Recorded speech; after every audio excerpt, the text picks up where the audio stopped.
Bro, this fucking angle, man. I switched my camera angle a little bit, Hmm. and now you can just see all the fat on my chin. Yeah, make sure you get like as fat, dude. Like I know I'm out of shape, but I look at the camera and I know I don't look that fat IRL. Right? They say it adds 10 pounds, so this adds It, like fucking 30.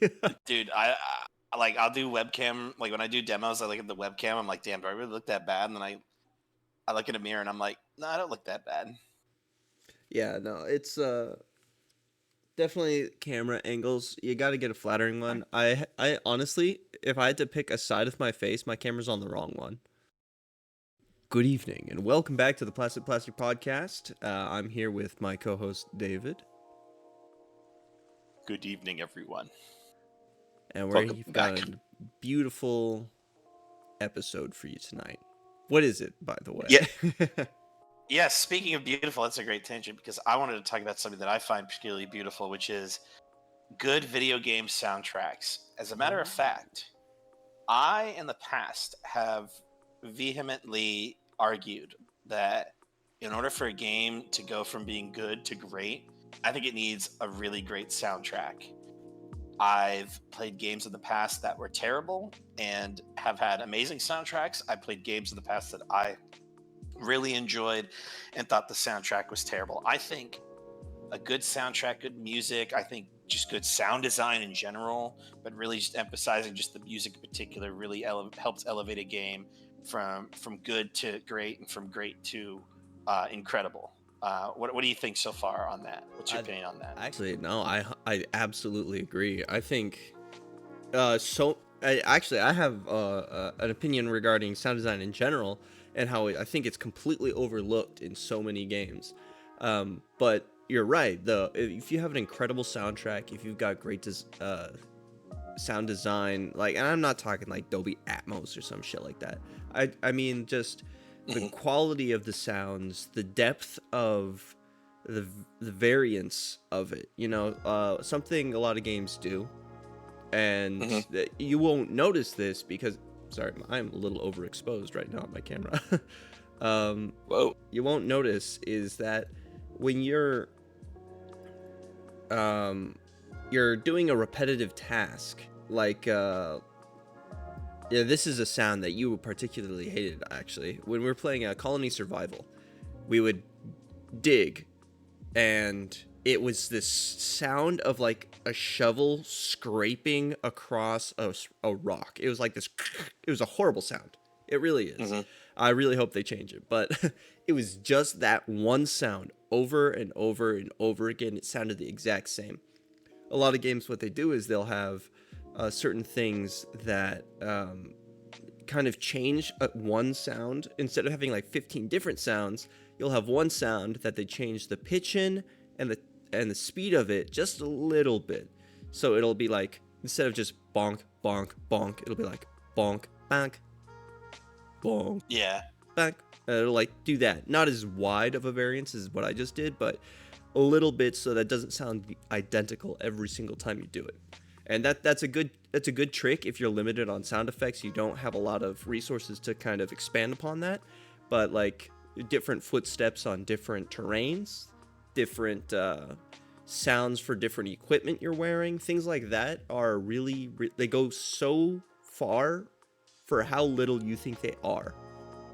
And that's not even touching ground on the soundtrack part. Yeah. The reason why I brought this up is because the other day I was playing through Silent Hill 2, the original on PS2 again.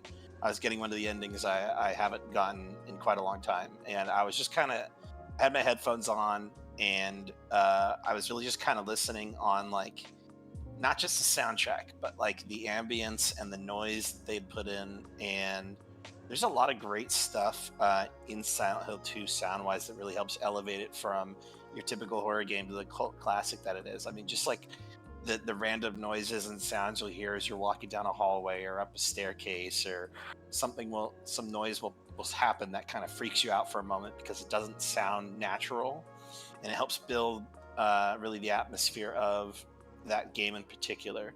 And I think a lot of games so like so Silent Hill 2 and Resident Evil 4 are like the two big horror games that like other creators have like put on a pedestal. Like this is what I want to emulate.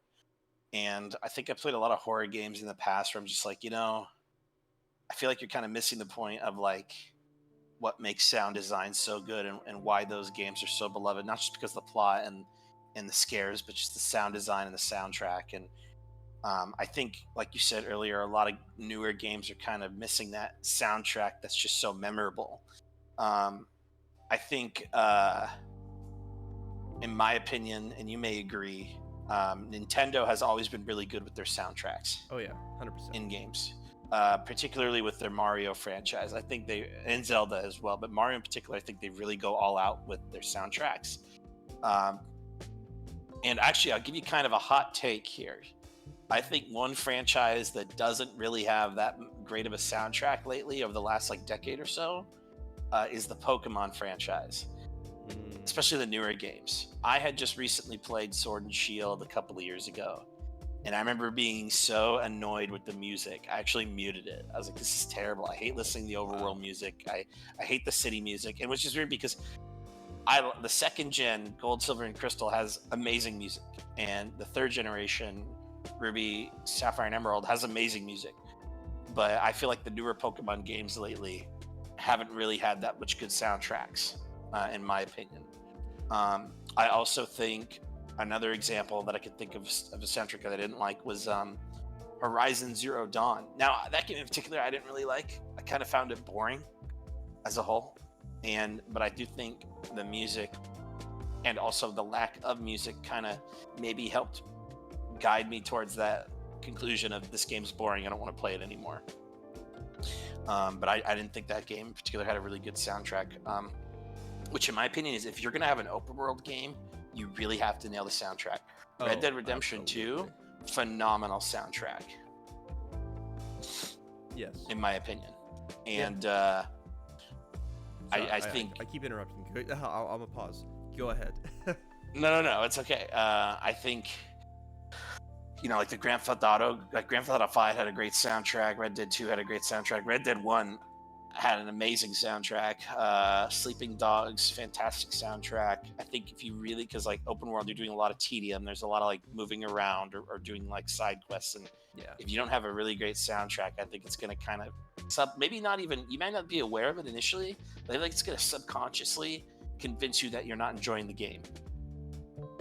Because you just get bored. There's nothing exciting you. Yeah. No, absolutely. Music has that, especially in video games, it has the ability to make you feel awesome. Like, I think we can agree, when you're playing Halo and you're playing your Master Chief, you're going through like a cool mission, and it just runs into like,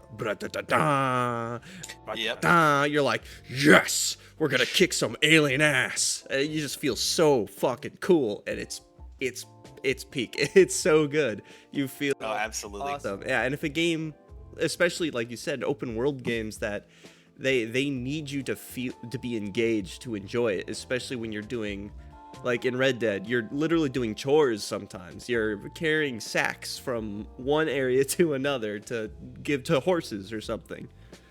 And you want something in there. Like, you don't need to sound like you're kicking everybody's ass when you're doing things like that, but having a pleasant, like, I don't know, Western banjo sound and going on in the background, make you feel like it's not just this boring garbage that you don't want to do. You're just doing it because it affects some mechanic in a game. You do it because, like, all right, this is pleasant. I'm enjoying the space I'm in. It's relaxing. And atmosphere also plays largely into that. You have all the sound of the air. This game in particular, the whole thing is hanging out by a pool. You get the sound of the water. You get the sound of like the things the ducks do, like this bubblegum duck that keeps popping, and you just hear that and it pop, and then it takes a little bit longer, and then it gets back to it. All these different things just kind of create a better atmosphere for it. Now, this game is more of a relaxing, just sit, hang out kind of thing. And I have the music turned off because I don't like it. after a while, it just the radio music. Like, you get the weird ads in there that are part of the thing. It's all strange, but nothing against it. It doesn't work for what we're doing here either with the podcast. But having those kind of chill vibes are great for what this is. And I'll admit, like as you said about Horizon Zero Dawn, like while I enjoyed the game, I will say I don't remember a single thing about what that soundtrack has. Yeah. And like I've played games that I think are terrible, but I think have a soundtracks that are so great that it's such a shame that they're wasted on them. I think the biggest example is Banjo-Kazooie Nuts and Bolts. Having literally played that like last month and quitting because of how awful the experience was, it has like a killer soundtrack, and the fact that it's wasted on that disaster of a game is just like, man, like so like so terrible. I think Castlevania Lords of Shadow, which was the first game you played on this channel. Yes, sir. Go full circle there. The first game I really like, has a great soundtrack. The second game I actually don't really like that much, but I think the soundtrack in the second game is even better than in the first game. We talked about like, you know, Halo, it makes you feel like a badass. Lords of Shadow 2, you play as Dracula, and the soundtrack for that game makes you feel like you're the most powerful vampire of all time, and you're just being a badass. It's too bad it sucks as a game, but the soundtrack does at least try to make you feel like you're this unstoppable undead badass. So that's another example of a bad game that has a great soundtrack. And I could just think about all the other games that I really like over the years, and like I put in my top 10 list of all time, and how many of those songs I have on my phone or have listened to in the past frequently. Yeah, I remember when I was younger, to keep it on Castlevania, but to take it back even further, like classic Castlevania, like OG, like chiptune soundtrack. Same thing like games like Metroid or Castlevania, Mega Man. They have iconic sounds in them. While Mega Man might be a little weirder because they were boss tracks, they were still fire. They were so good. And Castlevania with the like that is it's so good. It's so fun to listen to. And honestly, if they had that in Lords of Shadow, and if they do, then I guess it was reorchestrated and made bigger, and I completely missed it, or it didn't happen yet. But I think that implementing a theme like that, a theme that is iconic as that, would really improve overall anything. Like if they made another Mega Man game, I know the Mega Man games, the main menus have like an intro song, and I guess that would be the theme. Mm-hmm. Oh yeah, I can't remember. I'm not gonna sing it, but it was a banger for sure. I think we're thinking of the same song. I'm not gonna sing it either, but is it Mega Man 2 or 3 where it's panning up the big building? Yeah, you got the do do do do do, and then we're thinking of the exact same song. Yeah, I can't remember the hit too much, but I know that I loved it, and I think if they were to modernize and make I really do want a new, like you know, Mega Man 64. I want that, but better and today. Mm-hmm. Of course, that's not coming unless Capcom seriously is revisiting all of their IPs. Then there's a hope for us yet, but unfortunately, I think they got Mega Man on the back burner with Capcom, but I agree.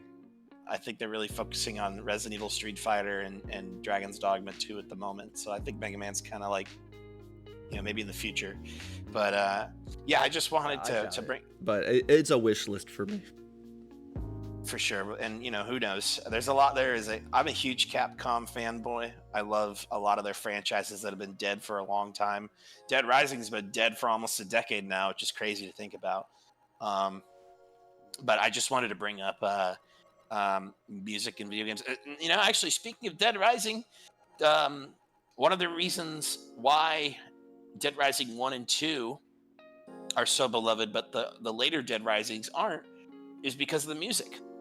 No. The mall music that they made. So interesting thing about Dead Rising. So Dead Rising 1 was made by Capcom Japan, but then every other game after the first game was made by a Canadian studio that was bought by Capcom for the sole purpose of making Dead Rising games.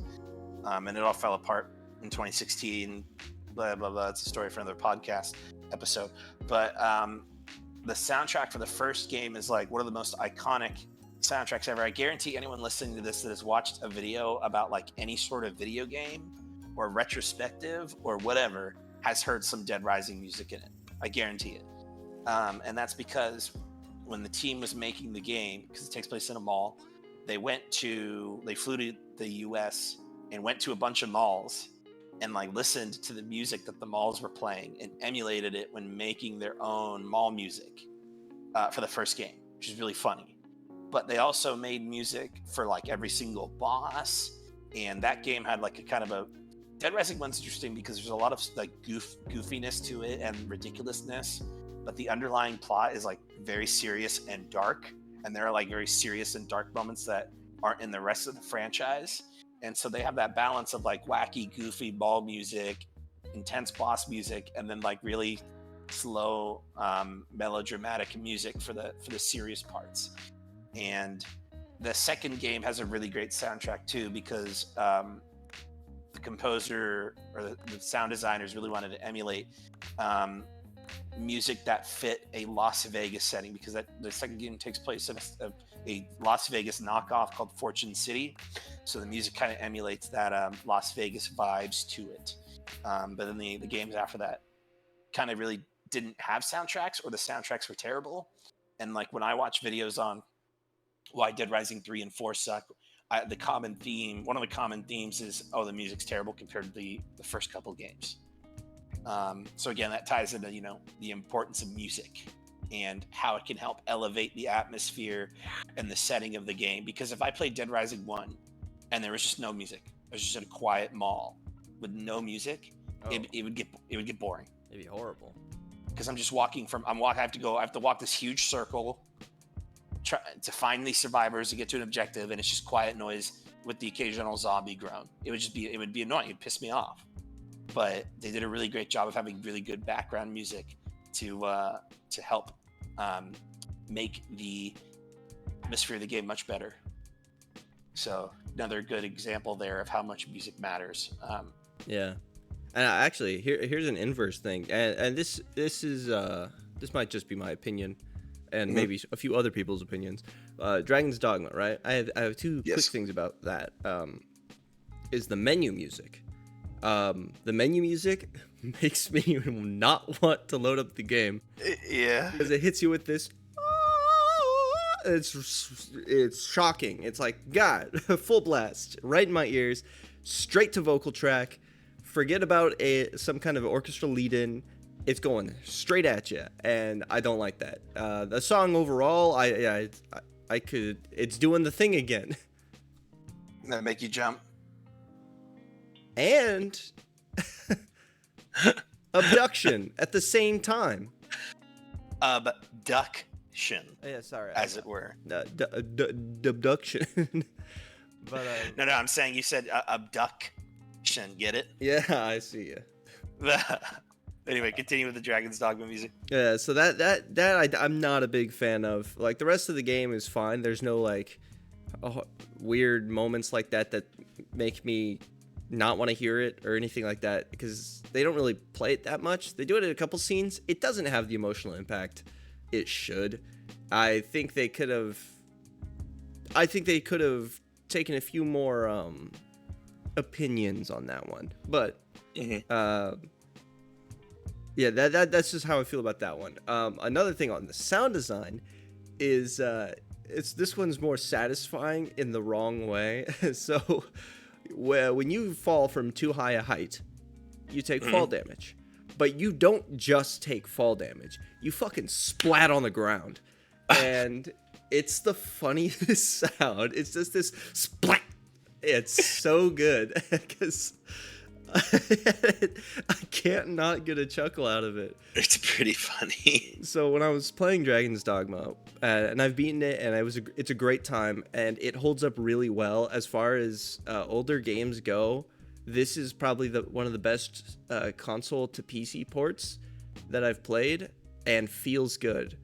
I did Mhm. get some mods for just quality of life stuff, but I was happy playing the game as it was by itself before I did that. One of the mods I did get, though, increases your jump height just a little bit. Now, that doesn't increase the safety of height that you can fall from.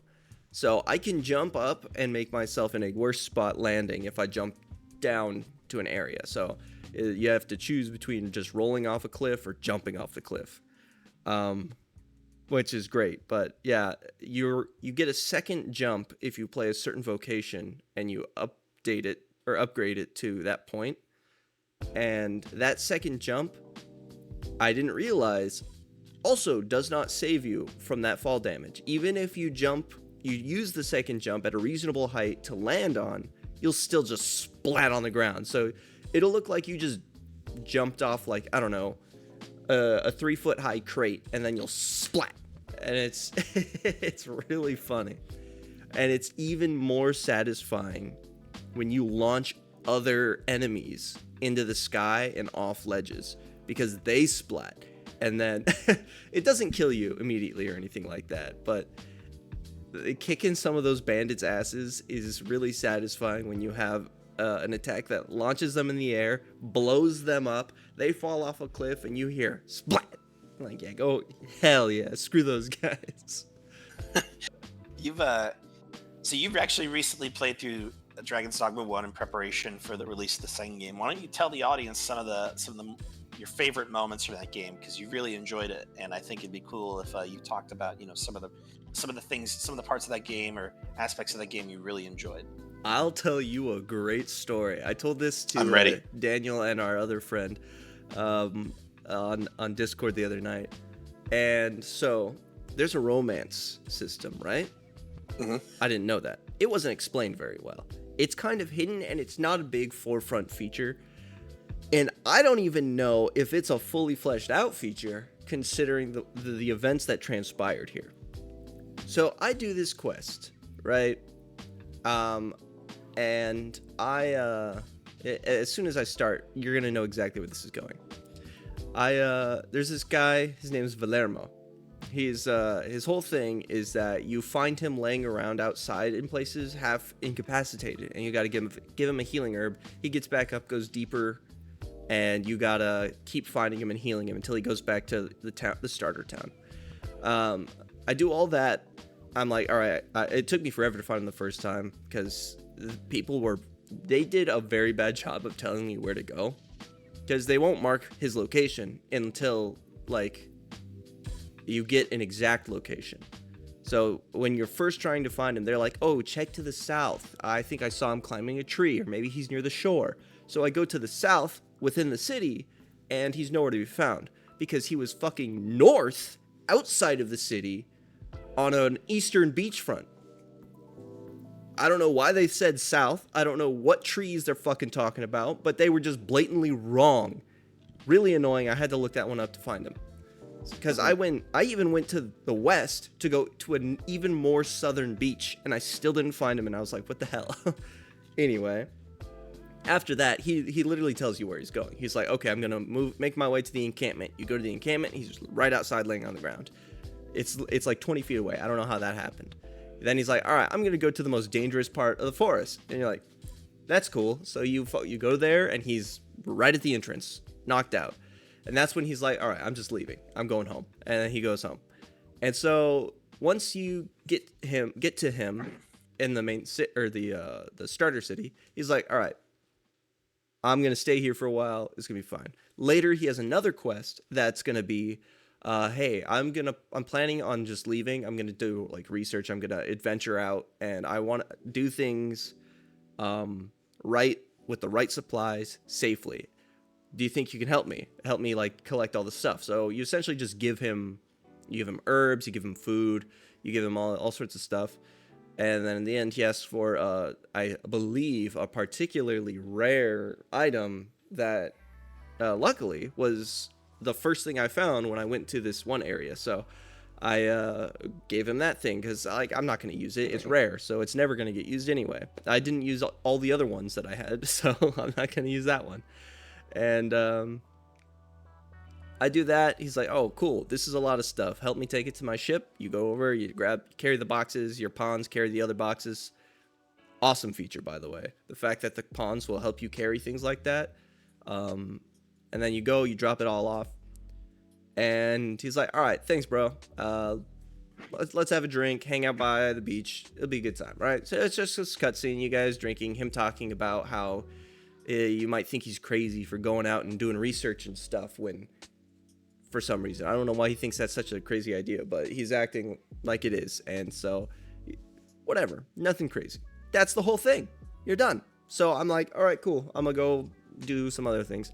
I do some main quest things. They're like, hey, we want you to go to this castle, fight some of the main bad guys. I go fight some of the main bad guys. They're like, guess what, bitch? Dragon's here. And so the dragon's like, hey, here's my dogma. Fight me. And so I'm like, okay, I'm gonna explore more because he flies away. And my mission is go back to the city. And I'm like, I'll hold off on going back to the city. I don't want to miss anything. I'm gonna keep exploring. I continue exploring. I find this cave that leads to an area. So I'm like, oh, sweet. I'm going here because I'm exploring. Go inside. I'm like, this area looks kind of familiar. Also, there's like weird bat harpies that I've never seen before. Hellhounds. This area is dangerous. I get through it, and I'm also way over leveled. I'm kicking everything's ass. And guess what? The dragon's there waiting for me. He's like, hey, bud, I'm going to give you a choice. You can either sacrifice this person here, and Valermo comes waltzing in, getting his ass beat by a bunch of goblins, which I'm like, that's on brand. Like, he's getting his ass beat by shit all the time. So I see that's why he's here. That makes perfect sense. And, or you can fight the dragon. And I'm like, well, I'm not going to kill this guy after all that bullshit. I don't know what he's doing here, considering he left on an expedition, but all right. I pick him up, I put him back, and I'm like, and I approach the dragon. Dragon's like, all right, dude, let's fight. And so it goes to this whole cool sequence of you going through this destroyed ruin, which you see in the prologue, and it's this whole cool thing to see it again, and it's very different looking. And you fight the dragon. I kick its ass, and then the dragon's saying stuff. He's like, yeah, you know what? You could have just like left and after sacrificing your loved one. And I'm like, my what? Loved ones? I don't have any of those right now. And so I finish fighting the dragon. He dies. Some cool things happen. I get my heart back. Or I acquire the dogma. And it does this whole scene of like the whole area around is starting to crumble. So I grab Valermo, got my pawns, we're all running, we're escaping. We get to this camp that's right outside this castle gate that was the way I got in. And, it's just this wind down sequence. Everyone's like, oh, whatever. All right, well, let's take a break. It's nighttime. I'm sitting by the fire. Valermo comes walking up. And then he like puts his hand on my shoulder, and then it cuts immediately to my character and Valermo just making out and rolling on the ground, and then it fade to black. And I'm like, what the fuck? What? How did that happen? What is Valermo doing this to me? What the fuck? And I realized, of course, I had become a bit wise to the situation as things had been going on, but I was like, how far does this really go? There was no like confirmations of, yeah, you keep this up, Valermo's gonna be your buddy. And I'm like, I didn't talk to Valermo outside of getting him some herbs and shit. And that motherfucker, he took that as me coming on to him. And it's fucking amazing. I was so annoyed, but it was also really funny. That's almost on brand. That's freaking amazing. That's hilarious. You can gift things to people and talk to them and do quests. And there's the obvious bae who is the French lady, Mercedes, I think. But she fucking left to go to fake France, whatever the place is called, and because she failed a duel and I wasn't going to intervene. And so she was who I was intending to romance. I didn't realize it was going to happen right here at this section of the game. I didn't know when it was going to happen. But it all happened, and then I was out of choices. And then he just shows up in your house, and he's just hanging around there, giving you things every time you talk to him. That's fucking hilarious, dude. That is so funny. What else did you like from your time playing Dragon's Dogma? How did you feel about like the overall story, the combat? Like, how did you feel about all of it? Story was cool. Ending was, the ending wasn't bad at all. It was well handled, very well. It was a good way to do it. I wasn't fond of what had to happen to make it work, but that's just because you grow attached to things, and without spoiling anything of the game, though it's like 10 years old at this point. It's unfortunate, but it's definitely reasonable and understandable. I very much liked the way things developed. I kind of wish there was less. So there's moments where people accuse you of things, and your character doesn't talk because you're the silent protagonist. They have multiple voices for you to choose from. They're not going to go through all that work. But that also means that your character is stupid because you never voice anything to ever defend yourself in any way. It's like, this man killed that guy, and you'll just look around like, and then you run away. And it's like, that's not, that's not smart. But I know they're trying to make it work and all this other shit, but things like that, things with the Duke, he's like, yeah, this bullshit, and your character's just silent and runs away, and everyone's like, yeah, you know, that guy who's sacrificing everything of his life to keep this whole country safe, he's the bad guy right now. Like, what? And then this other dude, who I was doing all sorts of shit for, was like, I knew you were a brigand. And I'm like, bro, you asshole. I fucking did all this work for you, and you're just doubting me as a person? Like, screw you. Not a complaint, but it's unfortunate happenstances. The overall, like, the mechanics of the game, solid. The combat feels good. I wish there was a lock-on mechanic for melee fighting. And if there was, it's not an obvious button, because I could have sworn I pressed them all. Because it's really easy, especially when you're a close-range dagger build that I was doing. You'll, like, try to swipe, and your character's just going to miss, because enemies are always moving. Your attacks stop you in your tracks to do the swing. So unless you've got good reach, you're never going to catch up to somebody and fight them unless your attack is one of your skills that launch you forward to strike. Or you use a bow, which I did both. So that it worked out okay, but it was kind of frustrating when I was low on stamina, because sprinting after people and then using your skills, and then you're now suddenly unable to move, because that's something I didn't like, actually. Was this not the stamina, but the stamina penalty. When you run out of stamina, your character will literally run out of breath, pause, lean over to catch their breath for like 5 entire seconds. That is not an exaggeration. I completely forgot about that. Yeah, it is hands down my least favorite part of the game. I got an ability that lowered it to like 3 seconds. An ability, quote unquote.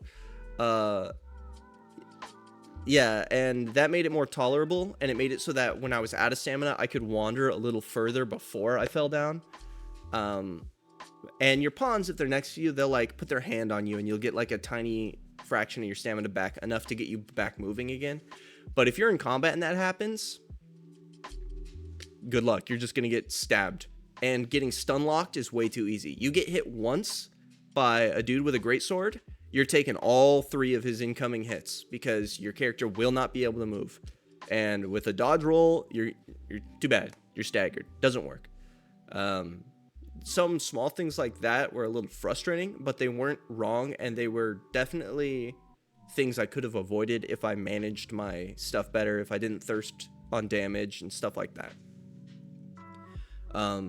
It was a fun game. It had a lot of good thought out mechanics. The carry, like the grab mechanic, the climbing the monsters, was some of the coolest stuff.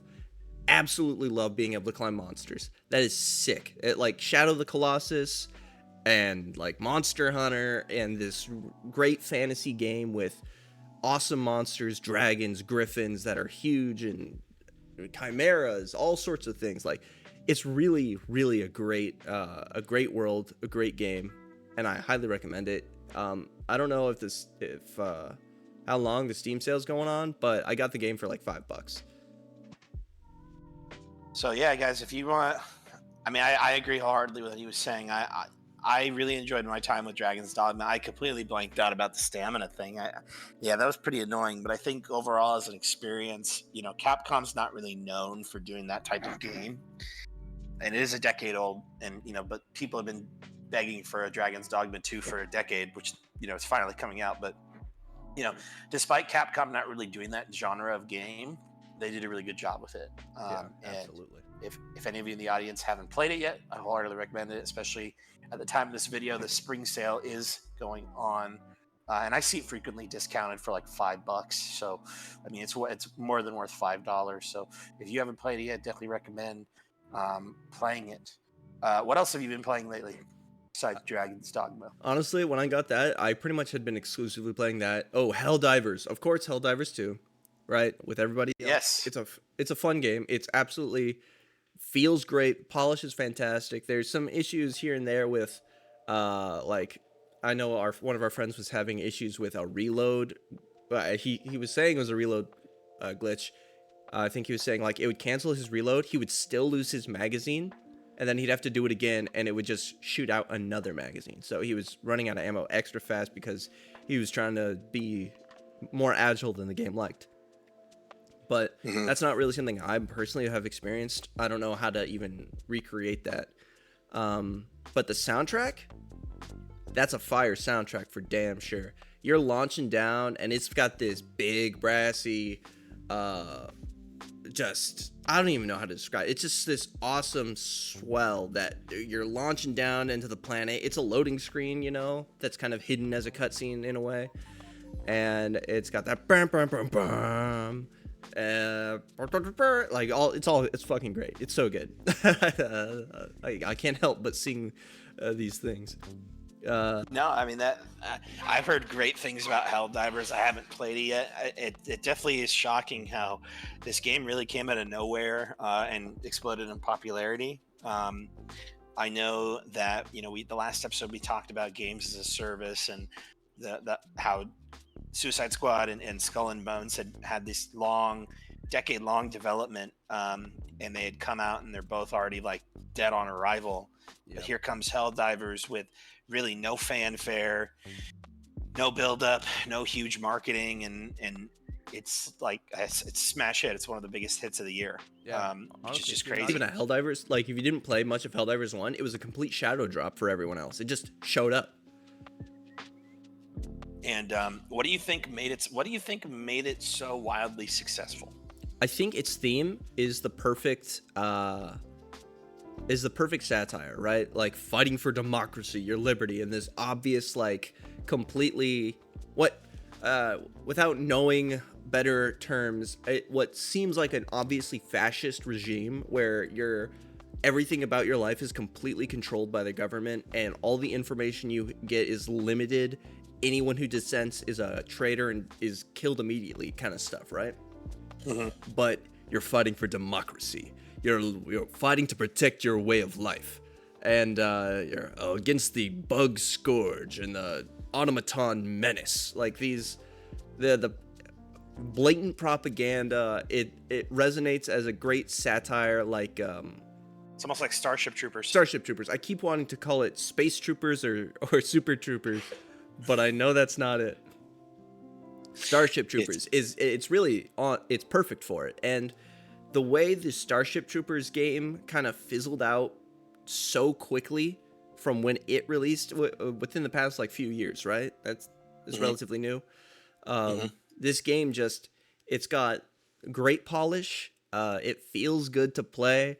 Its theme is just fun, and the humor isn't lost on anyone, while also keeping a good mood and intensity in the fights. Like you're running around, you're truly fighting for your life, but the punishment of death is actually very light. You lose one of your lives and you come back down. That's it. They give you mostly, depending on what you select, but for the most part, unlimited use on your they're called stratagems, which are like skills that you call down to assist you within the game. Sometimes there's strikes, sometimes it's equipment, and they just have a cooldown. Most of the time they don't have a limit. There are a few ones that you're limited to like one or two per or not one or two per entire round, but per reload. Mhm. And then there's a couple things that are only a couple per round because they're just that useful.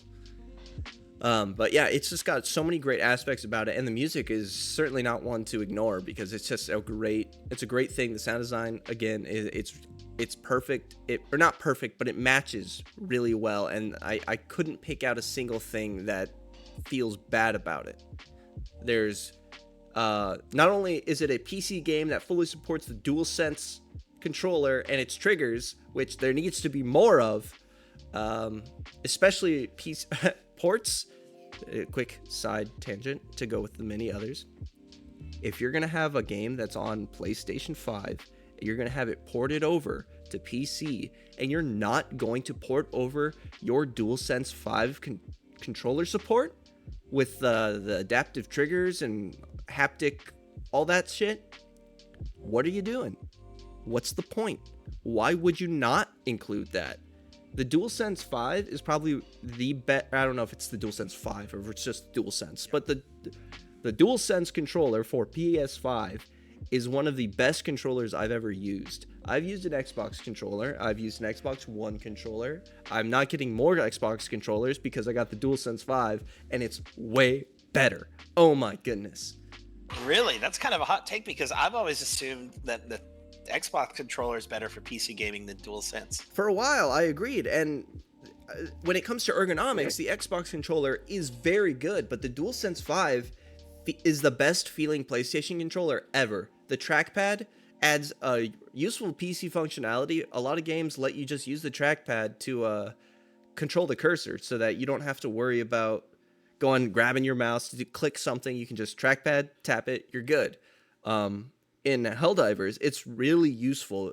Tapping the trackpad opens up your little map to a little bit bigger and allows you to scroll around on it by just going across the trackpad. And it's super intuitive. It feels really good. More games need to think like that because it's just good. It's just better.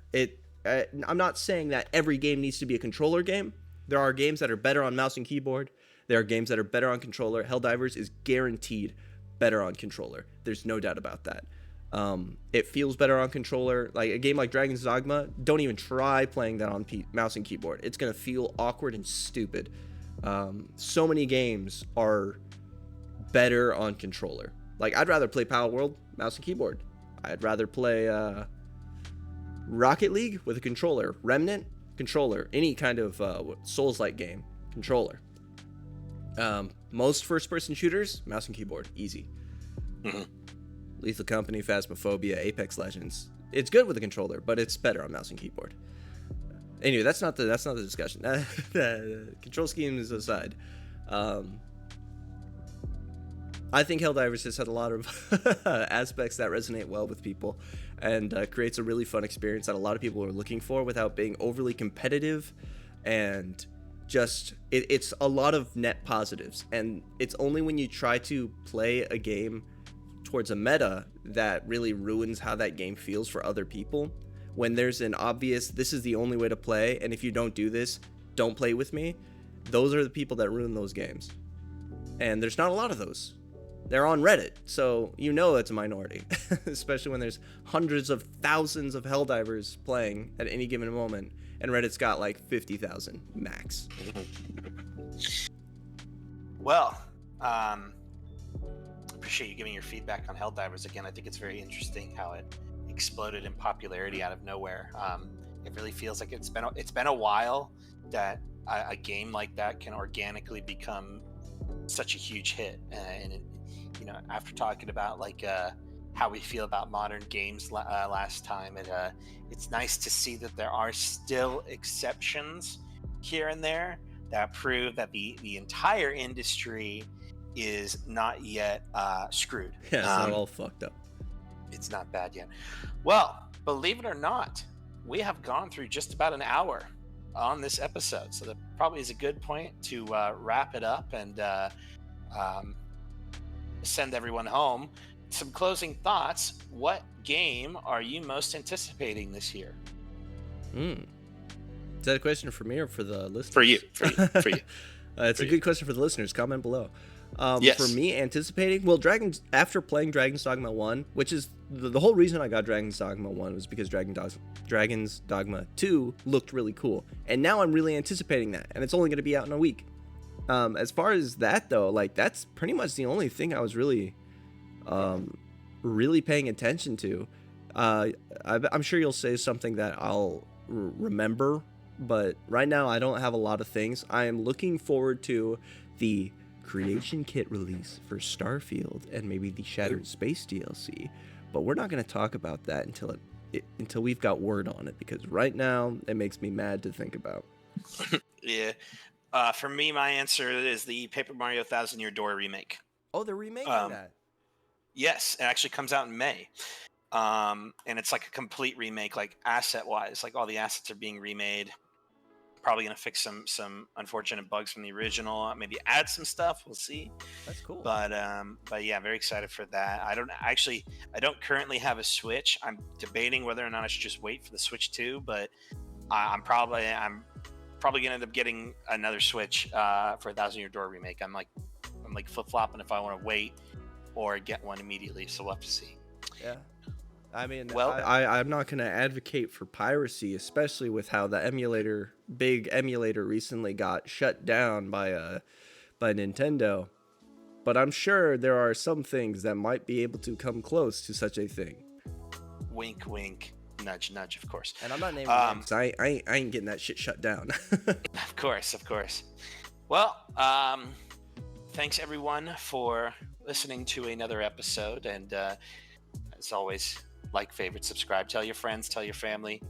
And Lucas, any parting words for the audience? I apologize. I'm pretty sure I forgot to save last time. Oh no. Because we had 95 at the beginning of this, and I thought we had 95 at the beginning of the last one. Especially since the Picasso one dropped, and I'm pretty sure that dropped last time too. Yes. Which is why I think the fireworks and the abduction things both happened so close to each other. I think it was maybe not scripted, but like there's a certain time in between, and I think that elapsed twice. Gotcha. Well, this time we'll make sure we'll have it saved this time so we don't repeat that next time. That's not a big deal. Now on Infinity, cool. Yes, overwrite. All right. But yes, thank you so much for watching. Hit that like button, subscribe. Let us know what games you're looking forward to. What games have great soundtracks or sound design that you guys really like to play. And we'll catch you in the next one. So long, everyone.